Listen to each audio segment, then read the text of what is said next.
to the Soulfire Podcast, where healing is raw, truth is sacred, and your story gets to burn and rebuild in the same breath. I'm Power Coach Alishia, pattern breaker, soul mirror, fire starter, and the unapologetic voice of the burn it down and rise anyways revolution. We don't fluff your wounds, we don't filter your truth, and we don't water down healing so that people stay comfortable. You've spent way too damn long proving your worth to people who only love the version of you that stayed small, quiet, and convenient. If you've ever swallowed your truth to keep the peace, shrunk yourself to stay chosen, or disappeared in your life, this season isn't just a reset or another motivational podcast. This is where you reclaim your voice, your fire, and your fucking self. I'll give you the truth that heals, frameworks that hold, and soul codes that will change how you live, lead, love, and rise. Lovey, come forward. It's time for you to embody your wholeness. And I'm not only leading this season, I'm living it right beside you. Let's fucking go. So prepare for it in this episode because we're going to be shifting gears a little bit. Of course, we're continuing on our Aligned Abundance series, but because we're talking about abundance and besides romantic relationships, the second most stressful, impactful things on your soul is money. From there, it's children. So it's like romantic, money, children. And sometimes they're all in the same fucking line at the highest of levels, right?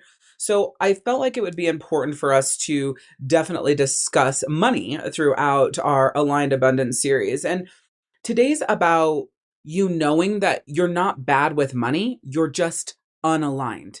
And you are continuing in embodying and assimilating the let it be easy, let it be true, and let it be yours energy that I'm bringing to you this month. Because the big thing I want you to know is lack doesn't live in your soul. It lives in the stories you inherited and your wounds from your journey this far, okay?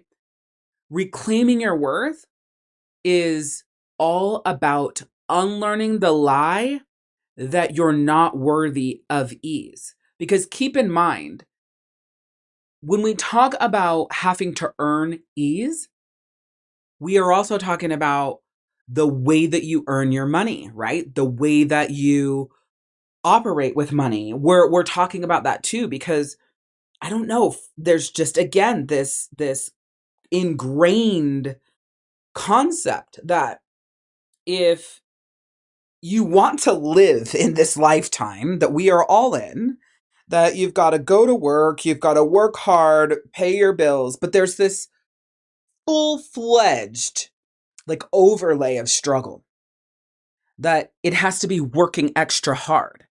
There has to be a sacrifice. It has to feel like you're constantly earning and trading for you to have the money and the nice things, which, yes, you are going to, there is like this layer of the cause and effect and reciprocity and the give and receive. Yes, all those things are there. The key though is how hard are you pushing? How much hustle, how much force, how much masculine energy is there for you to get that? Because this is literally about unlearning the lie that you're not worthy of ease.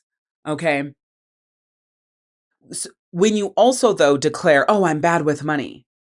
You weren't born with lack. You were taught to feel unworthy of more. And we are talking about in every single way. But of course, this episode is being, geared towards money, but don't pigeonhole it there, because being taught being taught to feel unworthy of more will literally infiltrate your life like wildfire, and it will create this constant fucking loop of insanity of breaking down to build up, struggling to have good.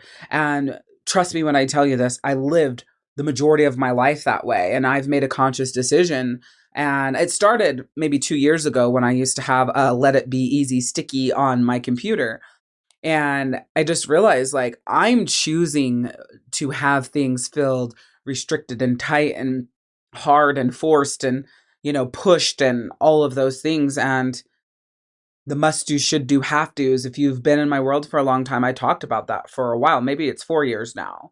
And so for me, money became a mirror for shame instead of a mirror for truth. and I would beat myself up and I would feel like a failure and I'd feel like I fucked it all up. And that was really, really, really shitty. And I used to have this belief system like, I'm not responsible, but I'm literally the most responsible person that I know.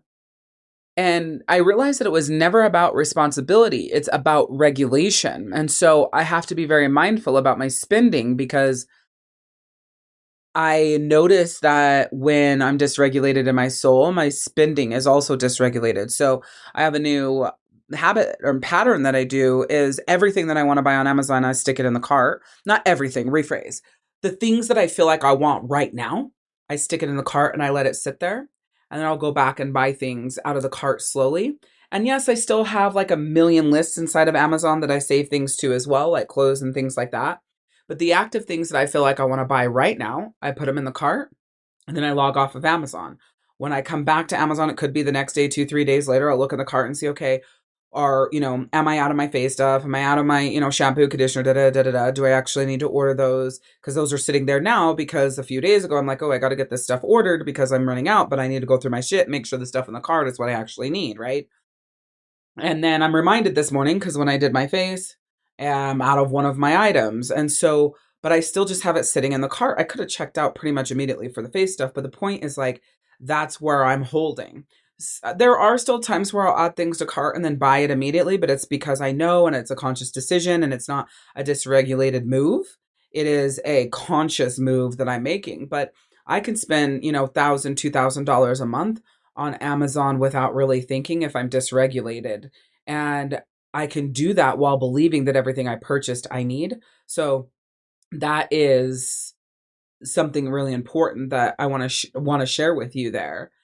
And there was a time when I was building my old business, Rockstar Mompreneur / Rockstar Direct Sales, and I felt like every single dollar that I earned was like a proof that I was enough, that I was good enough, that I was welcome, that I was accepted, that I was loved, that I was worth it, that, all of the things. And so I really built that business in just driving my mind, body, and soul into the ground because I was so obsessed with the amount of money that I was making at such a rapid rate and how it was validating my enoughness.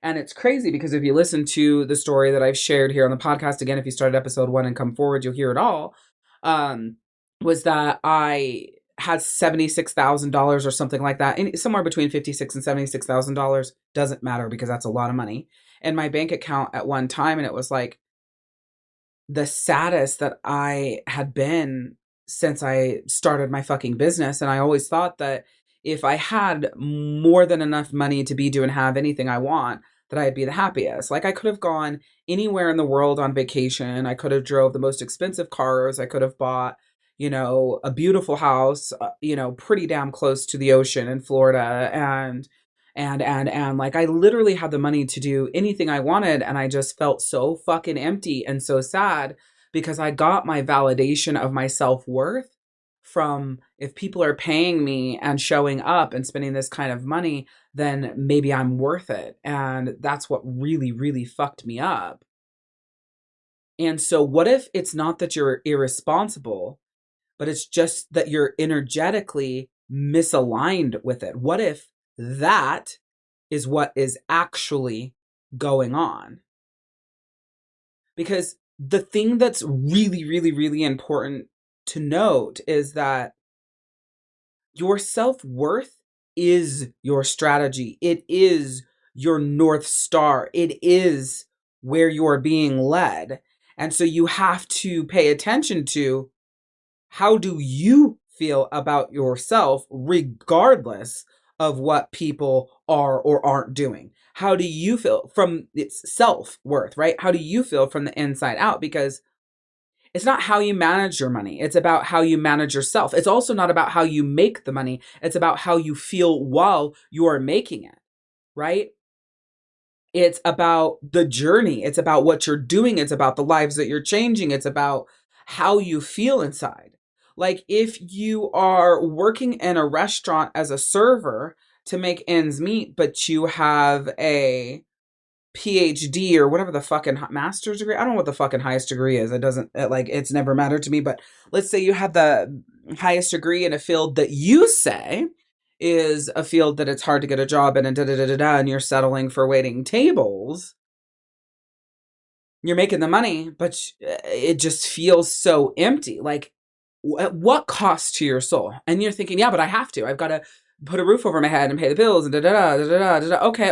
I'll give you that. However, what could you be doing instead that feels closer to what it is that lights up your soul and what you're here for, or what you really want to be doing, right? Why are you settling on the thing that makes you feel the most empty when you did all of this work to get there? It's because what you're doing is what you feel you're worth, and you're making excuses to not go for what it is you truly feel and what it is you truly want because you don't feel worthy of that. See, nothing can hold you back from what it is you truly feel you're worth, regardless of the economy, the market, the this or that. You would just pivot, you would just shift, you would just figure it out. But if you've decided not to figure it out, and then you've decided to accept and to concede and to live in this like complacency because you need, that's a huge soul killer. What you need is to believe that you're worthy of the overflow. You're worthy of like having the cake and eating it too. You're worthy of doing what you want to be doing, feeling as good as you want to feel while doing it, and making the money that you want to make. I have done so many different things in order to make money, and I'm not going to say none of it ever worked because I'm brilliant at making money. I was always able to make more than enough to make ends meet.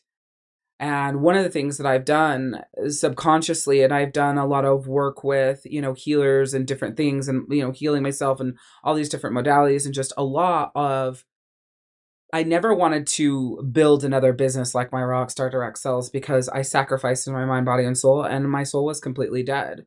My body was dead. I was fucking exhausted. And I really, at the end of the day, had no self-worth, right? And so I feel like since that day of waking up and my, $30,000-$40,000 a month business is now a $3,000 a month business, and, taking it back under the reins and rebuilding. And I think that was a roughly, 9-ish years ago, 7-8 years ago now.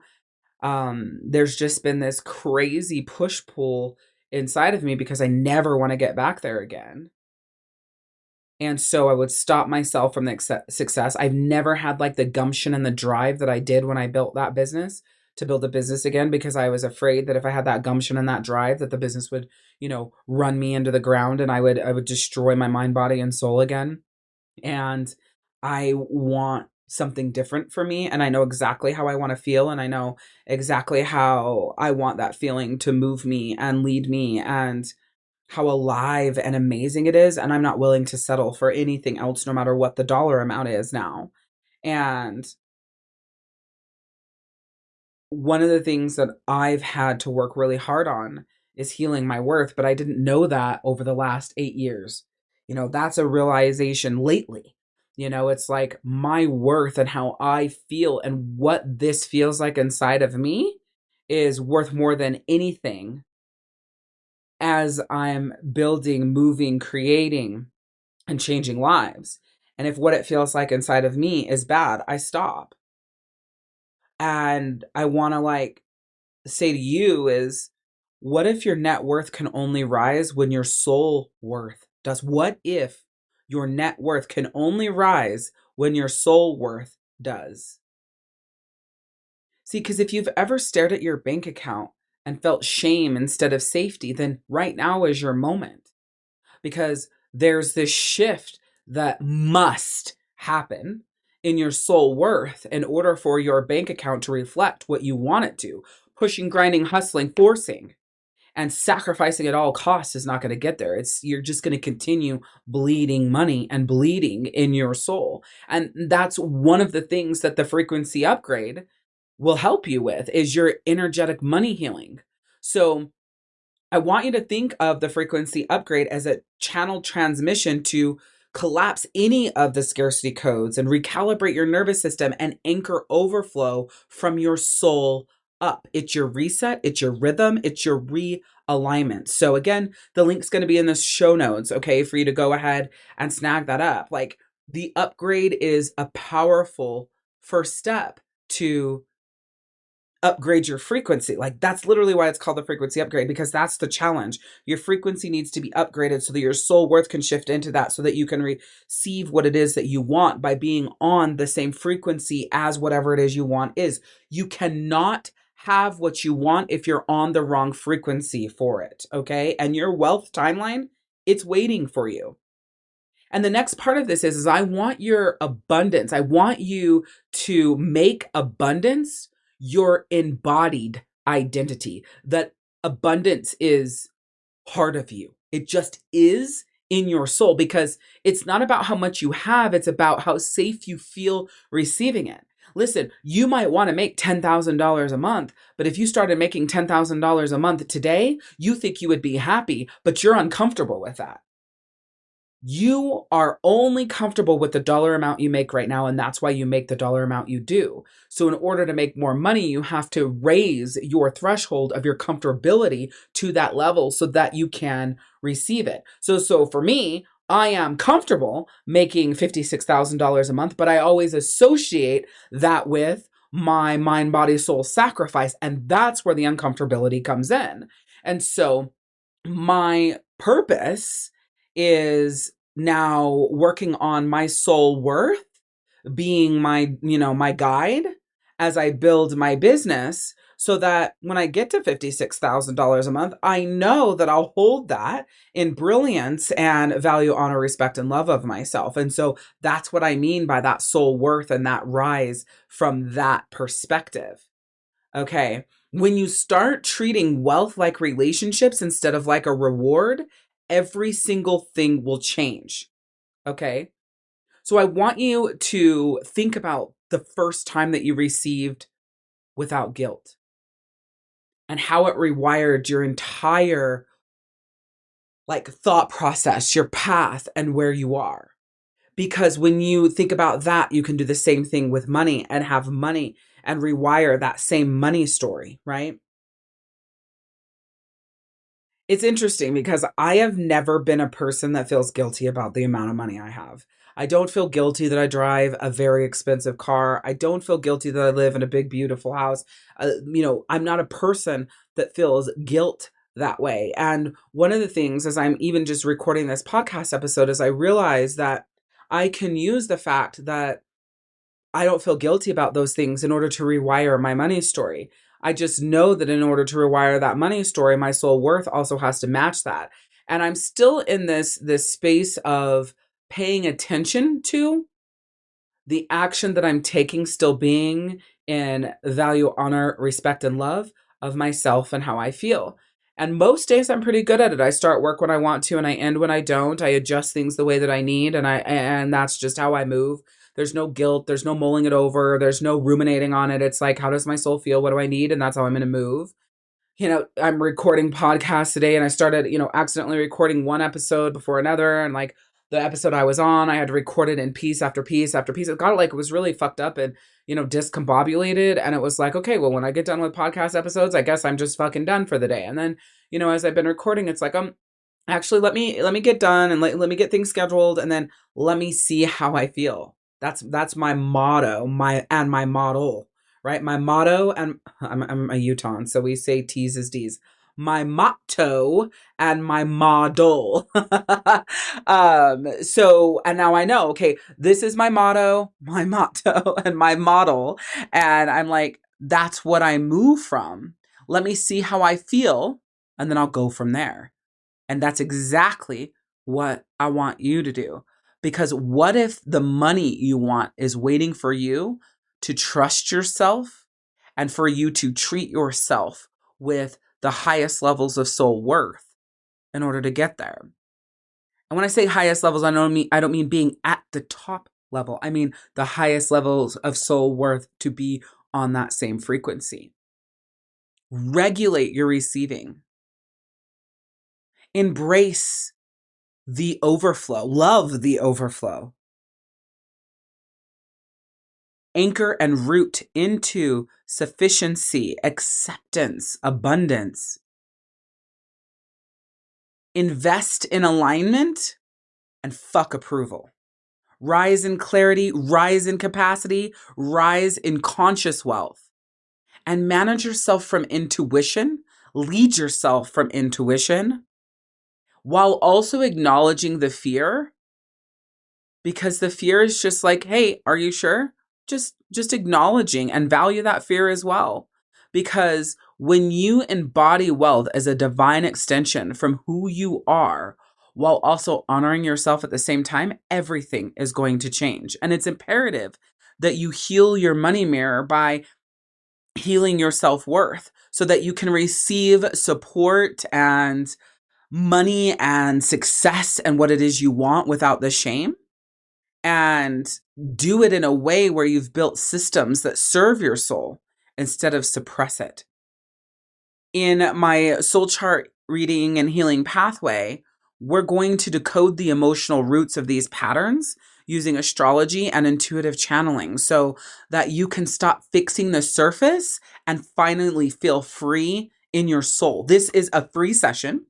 We go through your sun sign soul alignment, your core emotional frequency, the shadow you're in right now. And then after a 3-card angel pool, I'll reveal what is your mental and emotional pattern, your self-worth and directional code, and the potential waiting to emerge. Again, this is a free session, but I only have 4 spots available a week. And usually by time, podcast episodes are released and stuff, a couple of them are already full. Understand that your chart shows who you are, and then the cards are going to show you what's next. And your truth, I'm going to mirror it back to you. So the link's going to be in the show notes for you because your soul's already speaking. So now it's your job to listen. And your queen's request from this episode is, what have I made money mean about me? Where have I outsourced safety to numbers? And what's the new story I'm ready to live? What have I made money mean to me? Where have I outsourced safety to numbers? What's the new story I'm ready to live? What have I made money mean to me? Where have I outsourced safety to numbers? And what's the new story I'm ready to live? And declare this: I'm not bad with money. I'm becoming who I need to be in order to hold it. Embody this. Choose yourself so completely that nobody gets to question your worth again. Extend to your soul the same mercy you once gave away to people who fucking dropped it. And stop shrinking to be chosen by people who can't even hold you. You're not a placeholder. You're the fucking revolution. So show up, speak up, and burn the damn box. I'm Power Coach Alishia, and this is your invitation to rise.